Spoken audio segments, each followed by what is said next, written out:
엄마, 저 한국의 아파트에서 살기로 결정했어요. 아니 굳이 왜 가난한 한국의 달장 아파트에 가겠다는 거니? 아파트는 극빈층 사람들이 사는 곳이잖아. 여기 영국에서 대저택에서 사는 삶을 포기하는 결혼은 내 눈에 흙이 들어가기 전에 절대 안 돼. 한국에서 아파트는 단순한 주거 공간이 아닙니다. 아파트 공화국이라는 말이 있을 정도로 전 국민의 절반 이상이 아파트에 거주하고 있는데요. 그래서 외국인들 사이에서는 한국인의 삶을 이해하려면 아파트에서 살아보라는 말도 있다고 합니다. 오늘 소개해드릴 사연은 아파트 때문에 상견례에서 고성이 오갔다는 영국 여성의 경험담인데요. 심지어 그녀의 어머니는 수준 차이가 너무 난다며 상견례장을 박차고 나갔다고 합니다. 하지만 한국에 방문한 그녀의 어머니는 충격을 받았다고 하는데요. 과연 그녀에게는 무슨 일이 있었던 걸까요? 영국 여성의 사연입니다. 감동의 모든 것 애청자 여러분. 영상 시작 전 좋아요와 불우이웃을 위해 끝까지 시청 부탁드립니다. 안녕하세요. 저는 영국에서 오랜 선조대부터 부유한 로스차일드 가문이지만 한국에 살 예정인 로리사예요. 아직 결혼 준비에 돌입한 게 아니지만 조만간 시작할 수 있을 것 같아요. 제가 사랑하는 사람은 한국인이고 이름은 용수예요. 서로 다니는 회사는 다르지만 글로벌 시장의 경쟁력을 유지하기 위해 협력 프로젝트를 진행하며 알게 되었죠. 한국은 IT 기업이 상당히 두각을 나타내고 있었어요. 영국에 있는 저희 회사는 제품 개발에서 두각을 나타내고 있죠. 두 회사가 힘을 합친다면 새로운 서비스 창출이 가능하다는 결론에 도달하면서 함께 프로젝트를 진행하게 되었습니다. 처음엔 당황스러웠어요. 서로 다른 문화와 언어를 가졌기에 함께 토론하고 업무를 진행하는데 어려움이 있었거든요. 하지만 용수 덕분에 모든 부분들이 수월하게 진행될 수 있었습니다. 용수는 한국에서 온 IT팀 중 유일하게 영어로 소통할 수 있었어요. 다른 사람들은 알아들을 수 있는 수준은 되었지만 자유롭게 의사 전달을 할 수준은 아니었거든요. 영국 팀인 저희는 한국어를 잘하는 사람이 없었어요. 그나마 제가 한국 드라마에 흥미를 느끼면서 한국어를 알아들을 수 있는 정도였지만 저 역시 한국어로 의사소통이 가능할 정도는 아니었답니다. 그래서 모든 팀 내 대화는 자연스럽게 용수에게 의지할 수밖에 없었어요. 용수는 한국 IT팀에서 팀장이었고 저는 영국 팀에서 팀장을 맡고 있었죠. 자연스레 말할 수 있는 기회가 늘어났고 팀원들을 퇴근시킨 후 남은 일을 처리하기 위해 단둘이 남아있는 일들도 잦았습니다. 1년 이상 걸린 프로젝트로 서로의 마음도 알아가게 되었고 결국 사랑에 빠지게 되었죠. 성공리의 목표를 달성하면서 서로에 대한 신뢰와 존경도 자연스레 얻게 되었습니다. 프로젝트도 안정기에 접어들며 용수가 한국으로 돌아가야 한다는 걸 알았어요. 저와 용수는 누가 먼저라고 할 것도 없이 결혼까지 자연스레 생각하며 어느새 미래의 청사진을 그리며 두 사람이 같이 있게 되었습니다. 영국에 있는 상태였기에 당연히 저희 부모님께 이야기를 전했어요. 부모님은 깜짝 놀라셨고 급하게 결혼을 생각하는 거 아니냐며 마음에 들지 않아 하는 눈치였습니다. 하지만 제 나이는 이미 30대 중반으로 결혼을 생각하는데 신중하지 않을 나이는 아니라고 생각했어요. 사회생활을 하며 많은 사람을 만나고 어울렸지만 용수와 있을 때 가장 나다울 수 있었습니다. 저는 이 부분이 상당히 중요하다고 생각해요. 그래서 고집을 꺾지 않았죠. 결국 용수가 한국으로 돌아가기 전 용수 부모님이 영국으로 오시게 되었어요. 상견례를 한다면 한국보다 영국이 더 적합하다고 생각했거든요. 용수 부모님은 제가 영국인이라는 걸 상관하지 않으셨어요. 단지 결혼에 관심 없던 용수가 결혼을 한다고 말했다는 사실 하나에 만족하셨죠. 상대적으로 저희 부모님보다 용수 부모님이 더 호의적이었기 때문에 상견례는 영국에서 진행하게 되었습니다. 상견례 날 저는 정말 긴장되었어요. 저희 부모님의 표정이 밝지 못했거든요. 성급한 결혼 선언과 영국인이 아닌 동양인이라는 것도 마음에 안 들어하는 눈치였기 때문입니다. 그렇게 용수 부모님과 식사 자리를 함께하며 결혼에 대한 생각이 오갔어요. 그리고 화제의 중심은 용수와 제가 결혼하면 어느 나라에서 살 것인가에 대한 부분이었습니다. 저희는 사실 그 부분도 생각했어요. 하지만 저희 부모님이 부정적이라 한국에서 살 예정이라고 말하지 못했을 뿐이죠. 용수는 한국에서도 꽤 탄탄한 회사에서 IT 업무를 담당하고 있었어요. 전 한국의 좋은 조건으로 스카우트 제의를 받은 상태였죠. 그래서 조심스레 한국으로 생각하고 있다고 말했어요.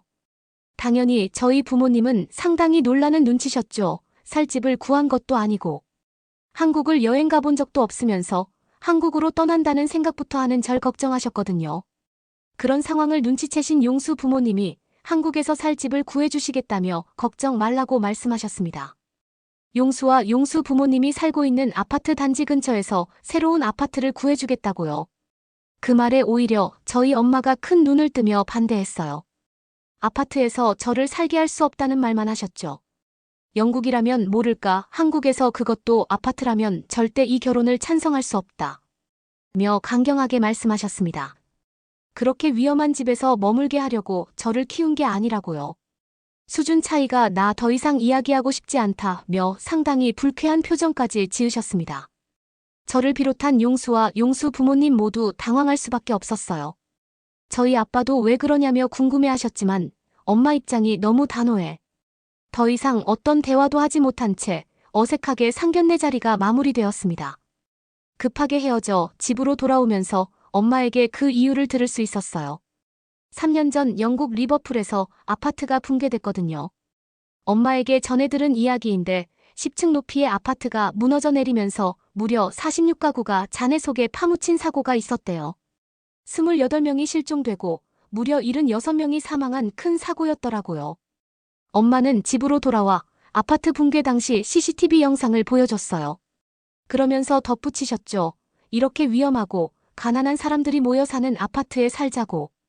한국으로 가겠다는 거냐며 저를 걱정 어린 눈빛으로 쳐다보셨습니다. 영국에 살고 있는 우리 집만 보더라도 돈이 있다면 넓은 마당이 있는 잔디와 2층 집으로 된 많은 방에서 넓게 지낼 수 있는데 왜 좁고 답답한 아파트에서 살겠냐며 용수와의 결혼을 다시 생각해보길 원했어요. 전 당황했습니다. 전혀 생각하지 못했던 부분이고 한국은 영국과 다를 수 있는데 무작정 반대부터 하는 엄마를 어떻게 설득해야 하는지 도무지 감이 안 잡혔거든요. 용수에게 엄마가 반대하는 이유를 솔직하게 말했습니다. 나는 상관없는데 엄마가 가난한 사람들이 사는 아파트에서 신혼생활을 시작하는 걸 반대한다고요. 2년 전 있었던 리버풀 아파트 붕괴 동영상을 공유하며 엄마 입장도 이해 못하는 건 아니라고 전했어요. 그래서 좀 더 현명한 방법을 찾길 바란다고요. 엄마의 걱정이 있었지만 저는 그게 용수와 결혼을 못하는 이유가 될 수 있다고 생각한 건 아니었거든요. 저의 이야기를 끝까지 듣던 용수가 웃었어요. 아마 문화적 차이에서 오는 현상인 것 같다고요. 그리고 용수와 용수 부모님이 한국으로 돌아갈 때 저와 제 부모님도 함께 한국으로 가보는 게 좋겠다는 말을 덧붙였습니다. 설명하는 것보다 한국 문화를 직접 보고 느끼는 게 딸을 먼 타국으로 시집 보내는데 안심이 될 것 같다고요. 저는 그때 용수의 말뜻을 이해할 수 없었지만 한 가지 분명한 건 알 수 있었습니다. 저희 부모님을 배려한다는 건 말이죠. 그 하나만으로도 충분히 용수와 함께라면 모든 걸 헤쳐나갈 수 있을 거라고 생각했습니다. 그렇게 저희 부모님과 함께 한국행 비행기에 탑승했어요. 여전히 비행기 내에서 못마땅한 표정을 짓고 계신 엄마와 다르게 제 마음은 설렘으로 가득했습니다. 한국을 직접 가본다는 건 상상도 못했거든요. 한국 남자를 만나는 것도 몰랐으니 제가 앞으로 한국에서 직장을 다니고 생활한다는 것조차 알 수 없었겠죠. 첫 소풍을 갔던 날 두근대며 밤잠을 이루기 어려웠던 것처럼 비행기 안에서도 잠들기 어려웠습니다. 한국에 도착하고 공항에 내려 화려한 불빛들을 볼 수 있었어요. 우선 엄마의 표정을 살폈는데 한국이 못 사는 나라가 아니라는 점을 알게 된 듯 나쁘지 않은 표정을 짓고 계셨습니다. 용수 부모님이 살고 계신 곳은 서울 잠실에 위치한 한 아파트였어요. 우리는 2대의 택시로 나누어 이동했죠. 늦은 시간에 한국에 도착해 짙은 어둠을 뚫고 달리는 택시 안에서 화려하게 빛나는 서울의 밤거리를 구경할 수 있었습니다. 불빛은 빛나고 있었고 차량들은 많지 않아 시원하게 달리고 있었죠. 창밖을 구경하는 것도 지루해질 무렵 도착했다는 기사님의 말과 함께 용수 부모님이 살고 계신 잠실 아파트 단지 앞에 내리게 되었습니다. 단지 앞에 내린 후 엄마의 표정을 살폈는데 지금도 제가 놀림거리로 엄마에게 말하고 있어요. 거짓말을 조금 보태자면 입을 척하고 벌렸다는 표현이 어울릴 정도였죠. 상상했던 것 이상으로 상당한 규모로 이루어진 아파트 단지를 보시곤 입을 다물지 못하셨어요. 영국의 무너진 아파트를 생각하고 한국에 왔는데 한국의 아파트는 영국과 전혀 다른 규모와 이미지를 가졌기 때문이죠. 그래서 엄마는 솔직히 이해할 수 없다 는 표정을 지었어요. 도무지 외관상 보여지는 부분은 못 사는 사람들이 사는 아파트가 아니었기 때문이죠. 오히려 아파트가 아니라 도심에서 볼 수 있는 빌딩처럼 보였습니다. 용수 가족이 살고 있는 아파트는 상당히 넓었어요. 그래서 저희가 머물 숙소를 호텔로 예약하려 했는데 굳이 그럴 필요 없다고 집에서 머물 수 있게 배려해 주셨습니다. 빈 방들이 있어서 지내기에 불편하지 않을 거라고 말했거든요. 실제로 그랬어요. 그리고 각 방마다 화장실이 있어서 정말 호텔급 내부 구조에 저 역시도 놀랄 수밖에 없었죠. 영국 내에서도 웬만한 부자가 아니면 각 방마다 화장실이 달린 주택을 찾기 어렵거든요. 그리고 놀라웠던 건 서울의 자랑인 한강이 내려다 보인다는 점이었습니다. 밤이라 더 멋있어 보이는 한강은 도로 위 움직이는 차량들의 불빛과 어우러져 몽환적인 분위기를 뽐냈어요. 굳이 다른 곳에 여행을 가지 않아도 용수 부모님이 사시는 이 집에서 충분할 것 같았죠. 우선 늦었으니 잠을 청하고 이야기는 차차 하자는 용수 부모님의 배려로 짐을 풀고 휴식을 취할 수 있었습니다. 거실을 나가지 않아도 방에서 화장실을 이용할 수 있으니 불편하지 않더라고요. 생각보다 편안한 밤을 보내고 아침이 되었어요. 잠옷 차림으로 일어나 거실로 나갔는데 용수와 용수 부모님이 간편한 옷차림이지만 어딘가 나갈 준비를 하고 있었어요. 잠옷 차림으로 나온 저를 보더니 아침 식사를 하러 나갈 거라며 편안한 외출복으로 갈아입으라고 알려줬습니다. 저는 알았다고 말하고 부모님이 머무는 방으로 들어가 아침 식사를 나가서 먹기로 했으니 외출복을 입고 나오시라고 전했어요. 그래서 저는 아침 식사를 하러 차를 타고 먼 곳으로 이동하나 싶었죠. 손님이 왔다는 이유로 아침부터 번거롭게 해드린 건 아닌지 조금 미안한 생각도 들었고요. 하지만 엘리베이터를 타고 1층으로 내려온 후 아파트 단지를 걸었어요. 분명 지하 주차장에 차를 대고 엘리베이터를 타고 용수 집에 갔던 기억이 있거든요. 그런데 아파트 단지를 이동하는 걸 보고 동네에 맛집이 있는 건가 생각했죠. 하지만 아니었습니다. 아파트 단지 속에 커뮤니티 시설이 있는데 그곳에서 아침 식사가 가능했거든요. 인원수를 이야기하면 단지에서 사용하는 관리 카드로 청구되는 것 같았어요. 한식과 양식으로 선택할 수 있어서 취향에 따라 아침 식사를 고를 수 있었죠. 제가 놀란 것처럼 저희 부모님 역시 상당히 놀라는 눈치였어요. 아파트는 못 사는 사람들만 어쩔 수 없이 산다고 생각했는데 전혀 아니었던 거죠. 제가 봐도 절대 못 사는 사람들이 누릴 수 있는 환경이 아니었어요. 오히려 편리하고 깔끔하게 조성된 아파트 환경은 안전했고 쾌적했죠. 며칠을 머문 게 아닌데 엄마는 더 이상 궁금증을 참지 못하고 용수 부모님께 물었어요. 한국에서 아파트는 어떤 의미를 지녔냐고 말입니다. 그러자 용수 어머님이 웃으며 말했어요. 한국은 국토 크기 대비 인구 밀도가 높은 편에 속한다고요. 서울 같은 도심은 일자리가 많아 런던처럼 회사와 주거시설이 공존해야 하니 아파트가 발달할 수 있는 환경을 지녔다고 자세하게 알려줬습니다. 결국 한국에서 아파트는 못 사는 사람들이 주거하는 게 아니라 어느 정도 유지할 수 있는 재력이 있는 사람들이 거주하는 곳이라고 알려졌어요. 그래서 아마 영국 아파트에 거주하는 사람들과는 조금 다를 거라며 웃으셨습니다. 그제서야 엄마는 모든 상황을 이해한 것 같았어요. 조심스레 그럼 로리사가 용수와 결혼해 살 아파트도 여기냐고 물었거든요. 용수 부모님은 웃으시며 이 아파트는 큰 평수밖에 없어 신혼부부가 지내긴 다소 넓다고 알려주셨어요. 근처에 적절한 평수를 찾아본다며 걱정하지 않으셔도 좋다고 덧붙이셨죠. 그제서야 엄마는 안도의 표정을 지으셨답니다. 영국에서 붕괴된 아파트가 있어서 안전성을 고려해 아파트라는 말 자체에 결혼을 반대했었다고 멋쩍게 웃으셨어요. 그러면서 영국에도 이런 아파트가 있다면 살고 싶다고 정말 편하고 시스템이 잘 갖추어졌다고 감탄하셨습니다. 그렇게 양가 부모님의 상견례는 성공리에 마무리되었어요. 영국에서 처음 만나 한국으로 함께 오게 된 것까지 생각보다 오랜 시간을 함께 했더라고요. 덕분에 용수와 저 그리고 양가 부모님까지 벌써 한 가족이 된 느낌이에요. 이제 차근차근 결혼 준비를 해갈 생각인데요. 저희 엄마가 영국으로 돌아오는 비행기 안에서 이런 말도 하셨답니다. 아빠가 퇴직하면 엄마도 한국에 가 살고 싶다고요. 한국에서 용수집에 머물 때 아침마다 아파트 내 커뮤니티 시설에 가 아침 식사를 했거든요. 아침에 대한 걱정을 안 해도 되고 아침마다 조금씩 걸으며 잠도 깨고 움직이니 아침이 더 맛있었다고요. 매일 여행 온 기분이 들 것 같아 부럽다는 말을 계속하셨습니다. 참고로 저녁을 먹고 나면 아파트 내 단지를 산책했는데요. 영국에선 해가 지면 동네를 산책하는 게 어려워요. 사람들이 잘 다니지 않기도 하지만 전체적으로 어두워 무섭기 때문이죠. 하지만 한국은 도심 자체가 어두운 느낌이 들지 않으면서 특히 아파트 단지 내환경은 아주 쾌적했어요. 단지 내부로 차가 다니지 않아 안전했고 나무들과 산책길이 잘 조성되어 멀리 이동하지 않아도 되기 때문이죠. 매일 저녁 식사를 하고 나면 엄마가 아빠 손을 붙잡고 아파트 단지 산책을 하셨거든요. 그 기억이 정말 좋게 남으신 것 같았어요. 노년에 여유롭게 생활하고 싶은데 그 조건을 한국이 갖고 있다면서요. 제 결혼을 본격적으로 준비하기도 전 엄마는 은퇴 후 한국 생활을 계획하고 계신답니다. 여러분은 이번 사연을 통해 어떤 것을 느끼셨나요? 한국을 방문한 뒤에 무사히 결혼 승낙을 받을 수 있었던 영국 여성의 사연이었습니다.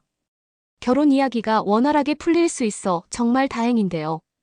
한국과 영국의 문화와 생활 환경은 달라서 처음에는 어려움이 있을 수 있지만 서로가 조금씩 배려를 하고 이해를 한다면 어떤 어려움도 잘 헤쳐나갈 수 있을 것이라고 믿습니다.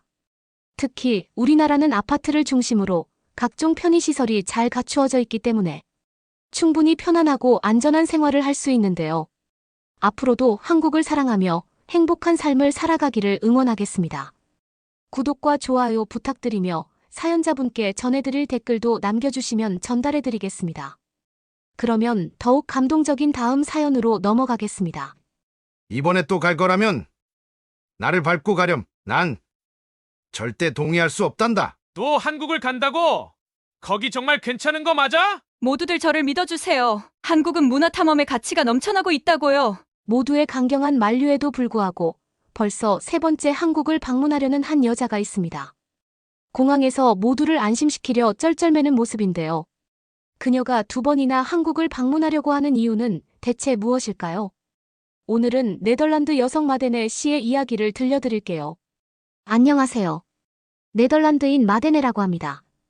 비행기가 인천국제공항에 착륙하자 저는 전율이 온몸을 휘감는 것을 느꼈어요. 저 마데네는 대한민국 서울에 두 번째로 방문하게 되었죠. 인천공항에 대한 몇 가지 사실 또한 알게 되었어요. 인천공항은 세계에서 가장 크고 분주한 공항 중 하나로 연간 600만 명 이상의 승객이 이용하는 곳입니다. 또한 2010년부터 매년 국제공항협의회에서 선정하는 세계 최고의 공항으로 선정된 곳이었죠. 밝은 아침 햇살을 받으며 비행기에서 내린 저는 상쾌한 공기를 깊이 들이마셨습니다. 드디어 도착했어요. 서울로 들어오는 주요 관문인 이 번화한 공항은 제게 활력을 불어넣어 주었습니다. 전 세계에서 온 수많은 사람들이 한국에서의 모험을 위해 이곳으로 모여드는 모습을 보는 것이 정말 좋았어요. 저는 매우 효율적인 출입국 및 세관 절차를 마치고 밖으로 나와 시내로 향하는 급행열차를 기다리며 출퇴근하는 한국인들과 커다란 여행 가방을 들고 온 관광객들 사이에서 플랫폼에 서 있는 동안 한국에 대한 애정이 처음 생기게 된 계기를 떠올리게 되었어요. 암스테르담에서 대학을 다니던 시절 윤가이라는 교환학생을 만난 것이 시작이었어요. 가이는 서울 출신으로 네덜란드에서 1년 동안 패션 디자인을 공부하고 있었어요. 저희는 여행 예술 새로운 경험에 대한 갈망 등 공통된 열정으로 단숨에 친해졌죠. 대학 시절. 한국을 방문하기 전에 제가 한국에 대한 고정관념을 가지고 있었음을 인정합니다. 이방인으로서 한국에 대한 제 인식은 화려한 K-팝 비디오, 폭력적인 영화, 한국의 격동적인 정치사에 대한 이야기에 국한되어 있었죠. 많은 서양인들과 마찬가지로 저도 한국을 전통과 학벌에 집착하는 보수적이고 강압적인 사회로 보았어요.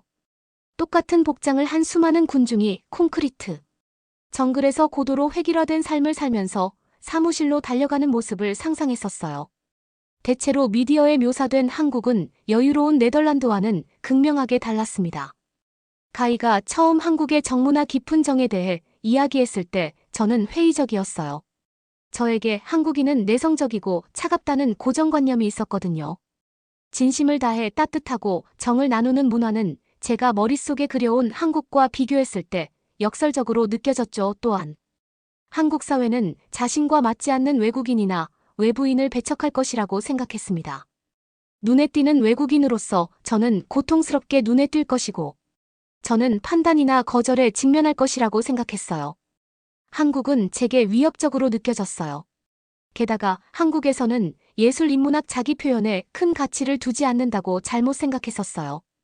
젊은이들이 창의성과 독립적인 추구를 희생하면서까지 직업적 성공을 이뤄야 한다는 극도의 압박을 받고 있다고 생각했었죠. 제가 상상한 한국은 결국 경직되고 수능적인 모습이었어요. 어느 추운 겨울 저녁 아늑한 카페에서 핫초코를 마시며 저와 가희가 서울에서 보냈던 설날에 대해 이야기를 나누었습니다. 가희는 전통 세배의식인 세배를 하러 향하기 전 어머니가 준비한 색색의 떡국떡에 대해 설명했어요. 반짝이는 등불로 가득한 축제거리와 한복을 곱게 차려입고 즐거워하는 가족들의 모습을 떠올리며 가희의 눈시울이 촉촉해지는 것을 보았습니다. 저는 이런 독특한 문화축제를 경험하는 것이 어떤 느낌일지 상상하며 한국 문화에 궁금증들이 생겼습니다. 어느 날 가희가 나중에 설날에 한국에 있는 자신의 가족들에게 함께 가보자고 얘기했을 때 저는 바로 동의했어요. 한국을 방문하는 것이 꿈만 같았죠. 저는 한국을 직접 경험해봐야겠다고 생각했습니다. 대학 졸업 후 저는 1년 동안 첫 여행을 위해 돈을 모아 떠나게 되었어요. 그리고 그 여행은 정말 놀라운 여행이었습니다. 거대한 서울의 도심 풍경부터 청정한 제주도 해변까지 모든 것이 제 기대를 뛰어넘었죠. 혼잡한 서울 길거리에서 처음 맛본 정통 한국식 바비큐는 정말 평생 잊지 못할 거예요. 삼겹살이 지글지글 구워지는 연기가 자욱한 석쇠, 보글보글 끓는 김치찌개 끝없이 펼쳐진 반찬의 맛은 경이로움 그 자체였어요. 짭조름한 새우 소스를 곁들인 삼겹살의 두툼한 마블링을 열심히 시식하는 저를 보며 서울 친구들은 웃었습니다.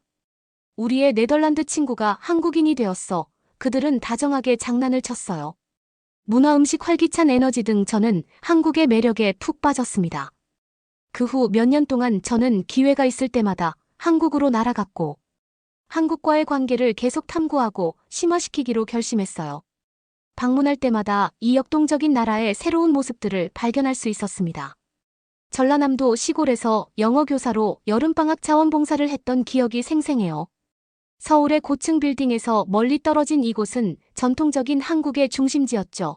여름 햇살 아래 에메랄드빛 눈이 반짝이고 책 넓은 모자를 쓴 노인 농부들이 밭을 가꾸고 있었어요. 느린 속도, 가정식 식사 따뜻한 공동체에 저는 사로잡혔습니다. 주말에는 마을 할머니들과 함께 월출산 등반을 하곤 했어요. 언어는 달랐지만 고대 왕과 신비로운 짐승에 관한 이야기를 들으며 바위 계곡과 폭포에서는 웃음소리가 울려 퍼졌죠. 저는 하이킹을 통해 교과서에서 배운 것만큼이나 많은 한국의 전설과 설화에 대해 배웠습니다. 새로운 경험을 할 때마다 저를 온전히 품어준 이 나라에 대한 애착이 더욱 커졌습니다. 그리고 여행할 때마다 점점 더 고향에 온 듯한 기분이 들었어요. 저는 이제 제 마음과 상상력을 사로잡은 이 매혹적인 사회로 다시 뛰어들 준비가 되어 있었어요. 공식 통계에 따르면 서울은 인구가 1,000만 명에 육박하는 거대한 도시입니다. 하지만 숫자를 넘어 이 도시를 진정으로 활기차게 만든 것은 사람들의 정신이었어요. 기차역에서 나와 저는 짐을 들고 지하철로 향했습니다. 목적지는 제가 항상 머물렀던 홍대 대학가의 작은 게스트하우스였어요. 친절한 노부부가 운영하는 게스트하우스는 항상 저를 가족처럼 대해주었어요. 폭신한 계란찜, 바삭한 파전, 부드러운 어묵, 고소한 맛이 나는 미숫가루, 음료 등 주인 아주머님이 차려주던 푸짐한 한국식 아침 식사를 떠올리며 저는 흐뭇하게 웃었어요. 어머니는 제가 밥을 제대로 못 먹을까봐 걱정하며 도시락을 잔뜩 싸서 보내주셨죠. 하지만 걱정과는 반대로 저는 맛있는 음식들을 배부르게 먹을 수 있었어요. 저는 지하철을 타면서 지나가는 도시 풍경을 바라보았어요. 끝없이 늘어선 아파트들 사이로 유리로 된 오피스 타워와 화려한 벽화가 흩어져 있었습니다. 서울은 우뚝 솟은 기업 본사와 미래형 쇼핑몰 옆에 고대 불교 사찰이 자리 잡고 있는 대조적인 도시였어요. 오래된 궁궐과 케이팝의 화려함이 공존하고 있었죠. 저는 이 역동적인 도시를 탐험하는데 지칠 줄 몰랐어요. 다시 방문하게 될 익숙한 거리와 동네를 생각하며 제 입가에는 미소가 지어졌습니다. 오래된 성곽을 따라 늘어선 가로수 길은 사색에 잠기며 걷기에 안성맞춤이었어요. 한국 화장품부터 다양한 옷과 소품 등 모든 것을 쇼핑할 수 있는 활기찬 동대문 시장. 앤티크 상점과 전통 찻집이 있는 분위기 있는 인사동 거리 숨겨진 새로운 구석구석을 탐험하고 새로운 친구를 사귀고 새로운 이야기를 발견할 수 있는 곳이기도 했어요. 이것은 저의 이번 한국 모험의 시작에 불과했어요. 고요한 아침의 나라에서 앞으로 몇 달 동안 어떤 일들이 펼쳐질지 벌써부터 기대가 되었어요. 며칠 동안 저는 서울의 구불구불한 미로, 바깥은 거리와 다채로운 시장 숨겨진 골목길 레스토랑들을 알게 되었어요. 수백 년 된 사찰이 반짝이는 고층 빌딩 옆에 자연스럽게 자리 잡은 모습에 감탄했죠. 걸어서 버스와 지하철을 타고 탐험하며 저는 이 활기찬 거대 도시의 리듬 속으로 다시 한번 빠져드는 것을 느꼈어요. 첫 번째 목적지는 서울의 끊임없는 변화를 기록하는 것을 좋아하는 한국계 미국인 사진작가 레이킴을 만나러 가는 것이었습니다. 저희는 위풍당당한 경복궁과 서울의 이름을 딴 화강암산이 양옆에 있는 광화문 광장에서 만났어요. 역사적인 유적지와 현대적 기념물이 뒤섞여 있었죠. 마덴의 오랜만이야 레이가 웃으며 저를 따뜻하게 안아주었어요. 제2의 고향인 서울에 돌아온 걸 환영해. 이번 여행에는 어떤 모험을 계획 중이야. 저는 그의 따뜻한 인사에 미소를 지었어요. 홍대 학생가를 중심으로 새로 생겨난 문화센터들을 둘러보고 싶어. 예술가들이 오래된 공업용 건물을 어떻게 활기찬 커뮤니티 중심지로 탈바꿈시켰는지에 대한 취재도 해보고 말이야. 어떻게 생각해? 레이의 눈이 반짝반짝 빛났습니다. 좋은 생각이야. 서울은 요즘 인디 예술계가 정말 활발하잖아. 물레동에 얼마 전에 문을 연 다원예술단체가 딱 좋은 곳인 것 같은데. 이후 몇 시간 동안 저희는 냉면을 먹으며 이야기를 나누고 다양한 예술 명소에서 사진 촬영을 할 계획을 세웠어요. 레이의 열정과 내부 지식은 제 글쓰기에 큰 도움이 되었어요. 헤어질 때 그는 내일 같이 가는 거야. 그럼 우리 내일 또 만나. 저는 그 한국말을 듣고 웃었습니다. 아직은 돌아왔다는 사실이 실감이 나지 않았죠. 그 후 며칠 동안 저는 도보와 대중교통을 이용해 서울을 계속 탐험했어요. 낙서가 가득한 지하도 개성 넘치는 골목길, 숨겨진 지하 카페 등 끊임없이 진화하는 이 대도시에서는 항상 새로운 것을 발견할 수 있었어요. 아주머니들이 소란을 피우는 아늑한 구멍가게에 들어가 밥과 맛있는 반찬으로 식탁이 가득 채워지는 모습을 보면 이곳이 집처럼 편안하게 느껴졌어요. 우리 예쁜 네덜란드인이 돌아왔네라고 외치면서 항상 한국인처럼 먹게 해주겠다고 약속하곤 했죠. 제가 명예 한국인이 되었다는 소문이 퍼진 것이 분명했어요. 제 한국어 실력은 여전히 평범한 수준이었지만 진지하게 소통하려는 노력에 항상 한국인들은 미소와 격려로 보답해주는 것을 느낄 수 있었어요. 인내와 끈기가 큰 도움이 되었죠. 한국인의 중요한 미덕 중 하나는 정즉 깊은 유대감과 공감입니다. 저는 새로운 지인들과 공통점을 찾고 이해하며 정을 나누기 위해 최선을 다했죠. 홍대 현장에 몰입하면서 한국의 젊은 문화가 전통과 창의적인 표현을 어떻게 혼합하는지 알게 되었어요. 그래피티 아티스트들이 전통 호랑이와 연꽃 벽화에 스프레이 페인팅을 하는 동안 K-팝이 울려 퍼졌어요. 학생들은 한국 음악에 맞춰 춤을 추고 수줍은 미소와 전화번호를 주고받았죠. 매일 밤 거리에는 중고품 가게를 둘러보고 노래방에서 노래를 부르고 국수를 먹으며 한국의 원초적인 상징물인 문양을 새기는 젊은이들로 가득했습니다. 그들의 활기찬 모습에 둘러싸인 저는 수십 년은 젊어진 것 같은 느낌을 받을 수 있었죠. 호기심 어린 눈으로 바라보면 인생은 늘 새롭다는 것을 깨달을 수 있었어요. 주말에는 옛 서울 성곽을 따라 조성된 산책로를 따라 하이킹을 즐겼어요. 향기로운 등나무와 은행나무 아래를 걷다 보면 도시의 소음이 사라지는 듯했죠. 등산객들이 지나가면서 정겨운 안녕하세요라며 인사를 건네기도 했어요. 숲이 우거진 길에서는 공동체 의식이 느껴졌습니다. 남녀노소 할 것 없이 서울 시민들은 자신이 좋아하는 장소에 대한 팁을 나누고 싶어 했어요. 한칠순 노부부는 남산정자에서 노을을 보는 것에 대해 이야기해 주었어요. 한 대학생 그룹은 유명한 한류 드라마 겨울 연가의 촬영지인 남이섬으로 주말 여행을 가자고 저를 초대하기도 했죠. 그들의 환대는 저에게 감동과 영감을 주었습니다. 한국인들을 만나고 탐험하면서 저는 한국인들이 서로에 대한 배려와 존중뿐만 아니라 공유 공간에 대한 배려심까지 가지고 있다는 것을 느낄 수 있었습니다. 부지런히 쓰레기를 분리수거하고 재활용하는 것부터 실내에서 야외용 신발을 신지 않는 것까지 작은 습관에서 조화와 균형에 깊이 투자하는 모습이 드러났어요. 봉은사와 같은 사찰에서는 노인 신도들이 아이들에게 전통의식을 인내심을 가지고 가르치는 모습을 볼 수 있었어요. 이곳에서는 가족 공동체 유산이 긴밀하게 얽혀 있었죠. 한국의 콘크리트로 둘러싸인 도시 안에는 복잡한 역사와 의미들이 드러나기를 기다리고 있었어요. 서울에서의 마지막 주말에는 전통 한옥이 아름답게 보존되어 있는 북촌 한옥마을로 사진 탐험을 떠났어요. 좁은 골목의 미로를 걸으며 한국의 옛 모습을 엿볼 수 있었죠. 레이는 자신이 발견한 새로운 한옥 카페를 보여주겠다며 신이 났습니다. 저희는 수공예 가구와 민화로 장식된 아늑한 공간에 들어섰어요. 주인 할머니께서 향기로운 차와 고소한 빵을 가져다 주시는 동안 종이 창문을 통해 빛이 들어오고 있었어요. 현대 도시 속 역사에 둘러싸인 저는 과거의 모습이 현재 스며드는 것을 느꼈습니다. 과거와 현재의 끊임없는 대화는 서울의 영혼을 불어넣어주고 있었어요. 이번 한국 방문이 끝나갈 무렵 저는 무거운 마음으로 네덜란드로 돌아갈 준비를 했습니다. 지난 몇 년 동안 한국은 저에게 제2의 고향이 되어 주었고 저를 포용해 준 곳이었기 때문이죠.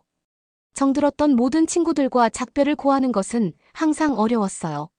하지만 한국에서 경험한 개방성을 네덜란드에 돌아가서도 나누고 싶다는 생각도 했습니다. 제가 사랑했던 두 문화 사이에 다리를 놓을 수 있는 방법을 찾고 싶었어요. 눈물의 포옹과 곧 다시 오겠다는 약속을 주고받은 후 저는 한국의 정신을 가져갈 준비를 하고 암스테르담으로 돌아가는 비행기에 몸을 실었습니다. 저의 여정은 계속되고 있었죠. 암스테르담의 국제공항에서 비행기에서 내리자 따뜻한 여름 공기와 익숙한 암스테르담의 소리가 저를 맞이했습니다. 한국에 있다가 다시 네덜란드로 돌아오니 기분이 좋으면서도 잠시 떠나 있던 장소와 사람들에 대한 그리움도 살짝 느껴졌어요. 급행열차를 타고 암스테르담으로 돌아가면서 두 도시가 얼마나 다른지 생각했어요. 서울은 유리로 된 고층 빌딩이 빽빽이 들어서 있었고 속도와 에너지가 넘쳤어요. 반면에 암스테르담은 느린 속도로 움직이며 풍차와 너른 벌판이 드러나고 있었죠. 두 도시 모두 각기 다른 방식으로 마법을 부리고 있었어요. 암스테르담역에 도착한 저는 버스를 타고 동네로 향했습니다. 그곳은 자갈길과 담쟁이 덩굴로 덮인 건물들이 구시대의 매력을 뿜어내고 있었어요. 구불구불한 골목길에 빨랫줄이 바람에 펄럭이는 모습. 카페에서 풍기는 에스프레소 향과 신선한 파스타 향이 그리웠어요. 바로 전형적인 네덜란드의 모습이었죠. 2층 아파트 문을 열고 들어서자 부드러운 그르렁 소리와 함께 배고픈 야옹이 소리가 저를 맞이했어요. 저는 고양이를 안고 털을 쓰다듬었습니다. 제가 자리를 비운 동안 그녀는 이웃인 시뇨라 리치와 함께 지내고 있었어요. 저는 남은 오후 시간에 짐을 풀고 집에 다시 적응하는데 시간을 보냈어요. 시차로 인해 곧 하품을 하게 되었죠. 그날 밤 잠이 들면서 지난 몇 주간의 한국에서의 이미지가 떠올랐어요. 활기찬 홍대 인파 아주머니의 푸짐한 아침 식사 성곽길을 따라 걷는 등산객들이 머릿속을 스쳐 지나갔습니다. 하지만 꽤 긴 여정을 마치고 이제 저는 집에 돌아와 있었죠. 다음 날 아침 해가 뜨기 직전에 고양이의 집요한 발자국 소리가 저를 깨웠습니다. 여기가 어딘지 잠시 혼란스러워 멍하니 눈을 깜빡였어요. 그러다 주방에서 풍기는 커피 냄새를 맡으며 암스테르담에 돌아왔다는 사실을 깨달았습니다. 몇 달 만에 처음으로 마시는 네덜란드 에스프레소를 마시며 저는 작은 발코니로 나섰습니다. 황토색 도시가 막 꿈틀거리기 시작했어요. 길 건너편에서 셔터가 삐걱거리며 열리고 이웃들이 침대 시트를 걸고 고개를 내밀며 서로 인사를 나누었어요. 안녕 마덴의 좋은 아침이야. 옆집에서 시뇨라 리치가 저를 불렀어요. 저는 미소를 지으며 손을 흔들었어요. 안녕 좋은 아침이야. 해외에 있다가 익숙한 목소리와 얼굴들 사이로 돌아오니 마음이 편안해졌습니다. 그날 아침 저는 동네 구석구석을 다시 돌아보기 위해 구불구불한 길을 한참 걸었습니다. 과일 노점상들이 막 좌판을 설치하고 있었고 통통한 복숭아와 윤기 나는 가지가 피라미드처럼 쌓여 있었어요. 잘 익은 멜론의 향기가 공기를 가득 채우고 있었어요. 북적이는 시장에서 네덜란드에서 재배한 토마토와 브라타 치즈 바삭한 빵을 사서 점심으로 먹었어요. 한국에 있는 동안 그리워했던 네덜란드의 맛이었죠. 하지만 한국 김치와 입맛을 돋우는 고추장도 잊을 수 없는 맛이었어요. 해외에서의 시간은 제 미식의 지평을 넓히고 풍요롭게 해주었습니다. 발코니에서 여유롭게 식사를 하며 최근의 서울 여행을 떠올렸습니다. 그 몇 달은 업무적으로나 개인적으로나 엄청난 자양분이 되었어요. 저는 이제 한국을 훨씬 더 깊이 이해하고 있다고 느꼈습니다. 한국 문화에 몰입하면서 미묘하지만 심오한 방식으로 제 관점이 바뀌었어요. 직업적으로 저는 네덜란드와 한국 사이에 다리를 놓을 수 있는 스토리를 만들고 싶었어요. 두 나라의 문화를 통해 탐구할 수 있는 매혹적인 유사점과 연결고리가 너무나도 많았죠. 제 머릿속은 아이디어로 가득 차 있었어요. 개인적으로는 최근 체류 기간 동안 명예 한국인으로 받아들여진 것이 저에게 가장 깊은 감동을 주었어요. 사람들이 보여준 따뜻함, 친절한 포용력은 진정한 한국인의 정정신을 보여줬습니다.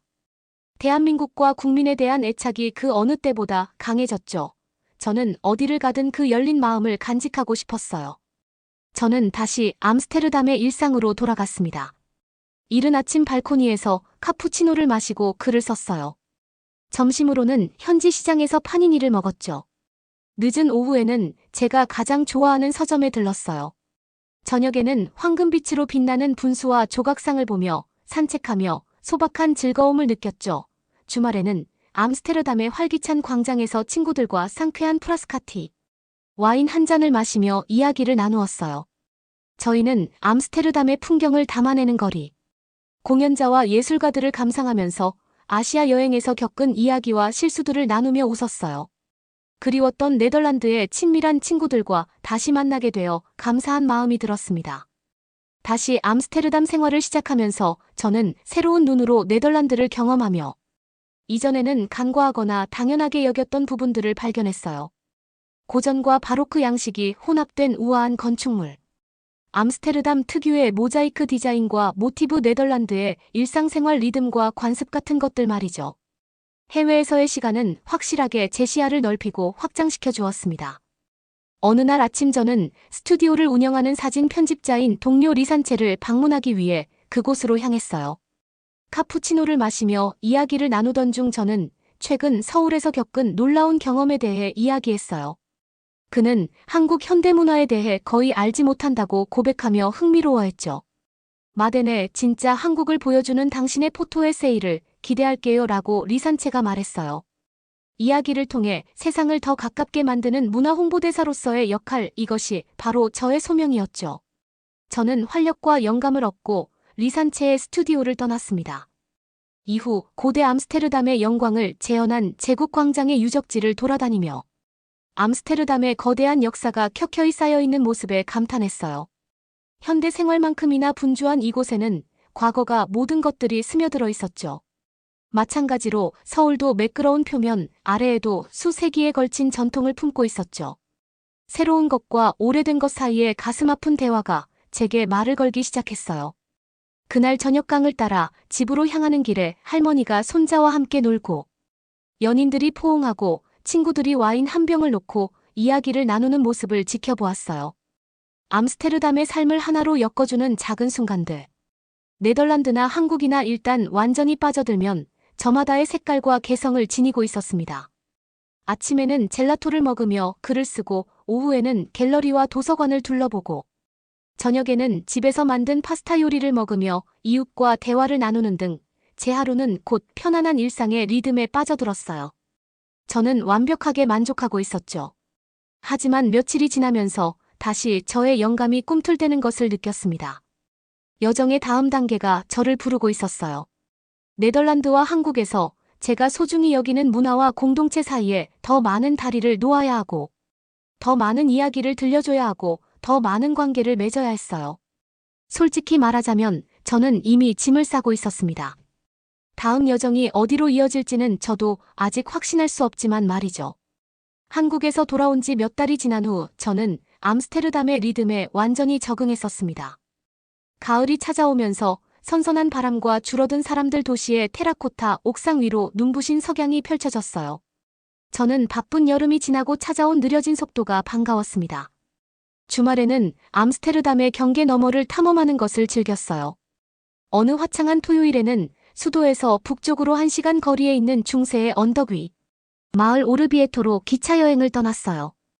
기차가 황금빛 시골을 지나가는 동안 저는 이 풍경이 한국의 숲이 우거진 산과 논밭과는 얼마나 다른지 생각해 보았어요. 둘 다 아름다운 풍경이었습니다. 오르비에토에 도착하자 마치 시간을 거슬러 올라간 것 같은 느낌을 받았어요. 자갈길은 인상적인 고딕 양식의 대성당과 고대 성벽 유적이 내려다 보이는 중앙광장까지 이어져 있었죠. 저는 여유롭게 마을을 돌아다니며 공예품 가게와 카페에 들렀어요. 이곳의 속도는 행복할 정도로 느긋했습니다. 저는 포도나무로 덮인 테라스에서 트러플 파스타와 세이지 크러스트, 양갈비와 같은 움브리아 특선 요리를 오르비에토의 유명한 클라시코 와인과 함께 맛보며 긴 점심시간을 보냈어요. 부산의 매콤한 해물탕, 제주의 고기국수, 서울의 바베큐 요리 등 한국에도 뛰어난 지역 요리가 있다는 것 또한 떠올랐어요. 한국에서의 시간은 좋은 음식에 대한 저의 개념을 확장시켜 주었어요. 오후에는 1억 년이 넘은 중세시대의 강력한 요새인 포르테자 디오르비에토 유적지에 올라갔어요. 아래 계곡이 내려다 보이는 고대 성벽과 탑을 둘러보며 수세기 동안 이곳의 삶을 상상해 보았죠. 한국과 네덜란드 모두 오래된 과거가 현재를 형성하는 데 큰 영향을 미쳤습니다. 시간을 뛰어넘는 이 연결고리는 저를 끊임없이 사로잡고 있었어요. 그날 저녁 피곤하지만 영감을 받은 채 암스테르담으로 돌아가는 길. 저는 이런 역사와 아름다움에 둘러싸여 살 수 있다는 것에 감사함을 느꼈어요. 기차가 어둠을 뚫고 달리는 동안 저는 다음 여행지가 어디일지 생각했습니다. 네덜란드를 더 많이 경험하고 싶었지만 제 마음은 한국으로 돌아가고 싶다는 생각도 들었죠. 이듬해 봄에 저는 여행을 계획하기로 마음먹었습니다. 연휴가 다가오자 암스테르담은 축제 분위기로 북적거렸어요. 반짝이는 조명과 가게들이 광장을 가득 채웠어요. 저는 안개가 자욱한 저녁에 뱅브릴레를 마시며 화려하게 장식된 상점과 교회를 바라보았습니다. 가족들이 함께 축하하고 선물을 주고받으며 정성스럽게 음식을 준비하는 모습을 보면서 가희가 얘기했던 한국의 명절 전통이 떠올랐어요. 그녀는 한국의 추수축제인 추석에 어머니와 함께 송편을 빚고 조상의 묘소를 찾아 성묘한 이야기를 한 적이 있었어요.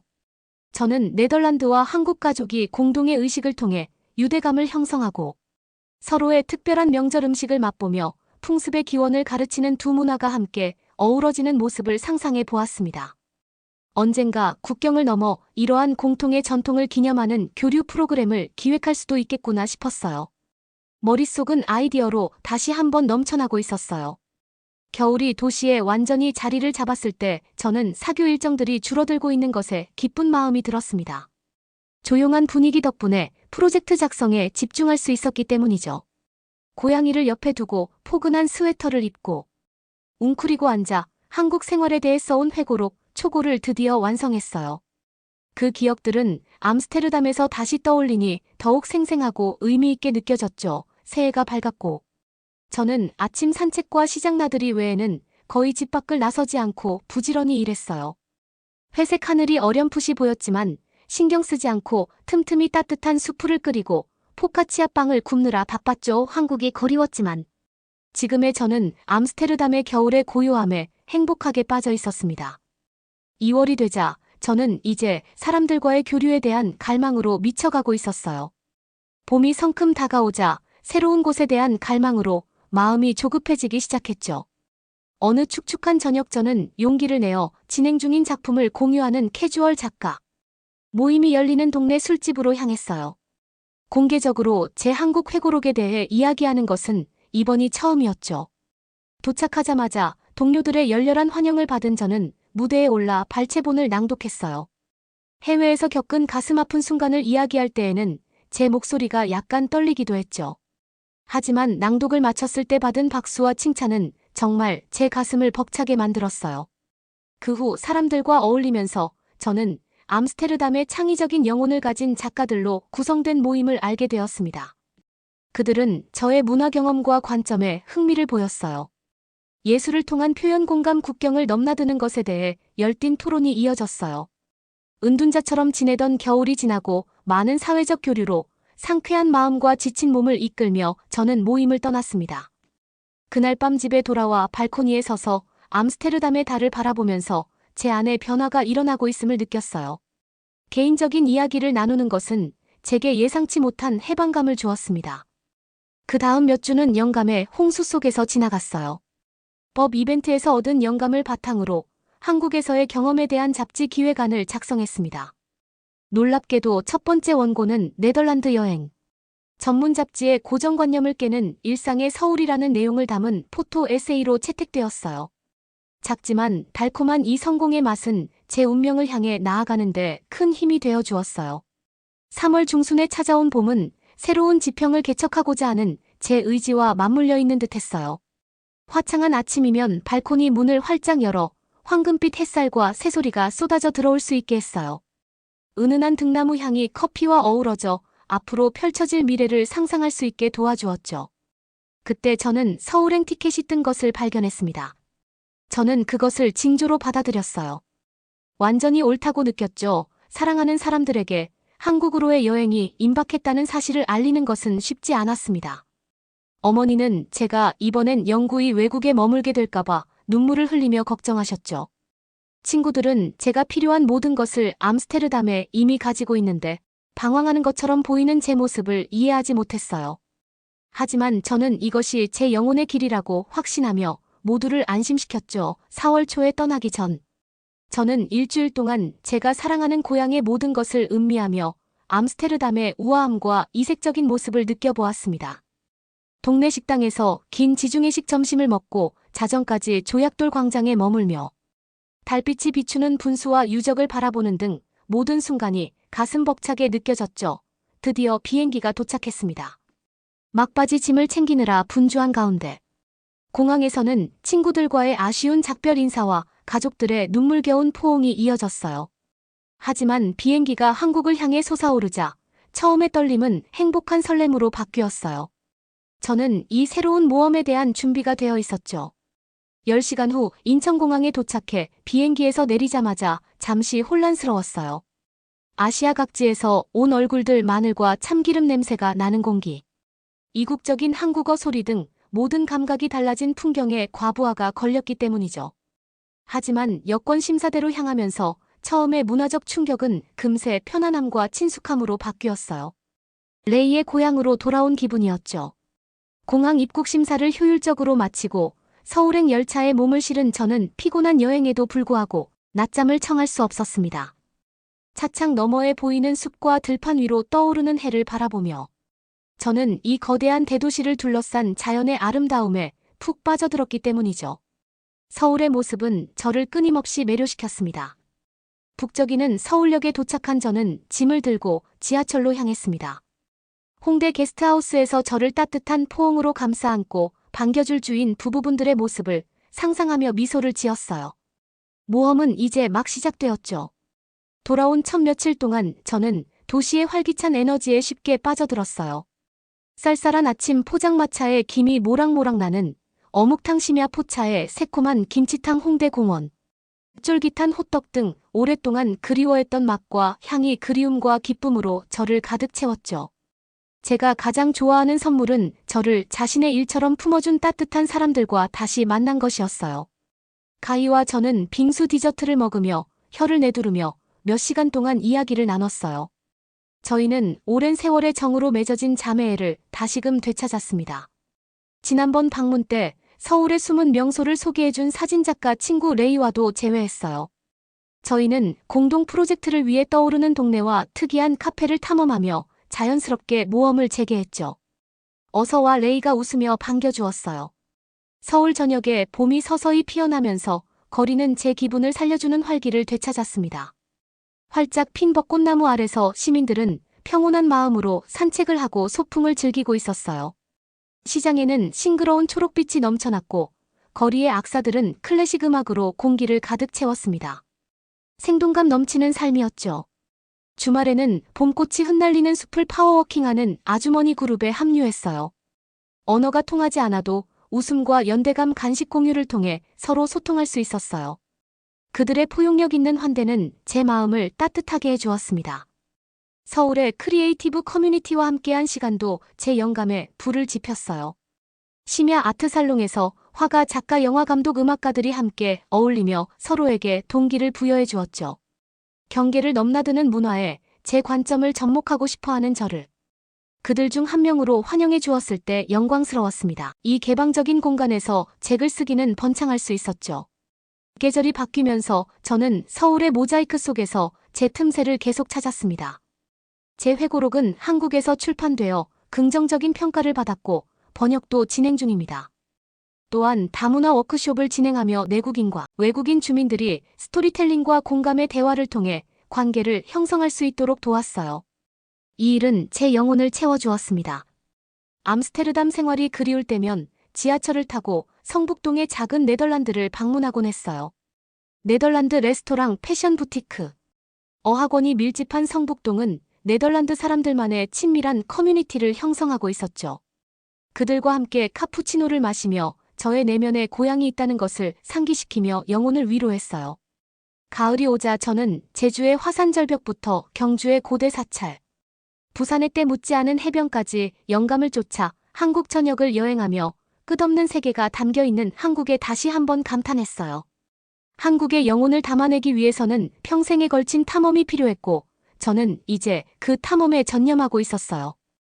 겨울이 시작되고 차가운 바람이 더 깊은 곳으로 가자고 재촉할 때 저는 홍대 스튜디오에서 긴 밤을 지새우며 글을 썼습니다. 담요를 두르고 따뜻한 생강차를 마시며 문화를 넘나드는 인간 이야기를 만들었죠. 봄이 되자 저는 네덜란드와 한국을 오가며 서로의 재능을 이어주려고 노력한 경험을 담은 회고록을 완성했습니다. 이듬해 출간할 때만 해도 이런 취약한 글이 어떻게 받아들여질지 확신할 수 없어 숨을 죽였었어요. 하지만 유럽, 아시아, 미국의 독자들로부터 저의 개방성에 대한 메시지에 공감하는 이메일이 쏟아지는 등 압도적인 반응이 있었죠. 암스테르담에서 열린 출판 행사에서는 오랜 친구들이 눈물을 흘리며 저를 안아주었어요. 잠시나마 집으로 돌아올 시간이었죠. 저는 지금 암스테르담에 잘 도착했습니다. 안녕, 내가 사랑하는 도시 서울, 꼭 다시 만나자. 저는 속으로 작별 인사를 건네며 떠났답니다. 네덜란드와 한국의 두 문화는 이제 제 안에서 하나가 되었습니다. 저는 두 나라의 언어와 땅 사이의 공간에서 저의 목소리를 찾을 수 있었어요. 저의 또 다른 여정은 다시 시작될 것입니다. 여러분은 어떻게 보셨나요? 응원과 격려의 한마디씩을 댓글로 남겨주시기 바랍니다. 사연자분들에게 전달해드리겠습니다. 실제 사연 제보를 받고 있습니다. 채택되신 분께는 작은 선물도 보내드리고 있습니다. 저희의 사연이 여러분의 하루에 작은 힘이 될 수 있었으면 좋겠습니다. 감동적인 사연을 주변 분들과 이야기 나눠보세요. 더욱더 좋은 영상으로 다시 찾아뵙겠습니다.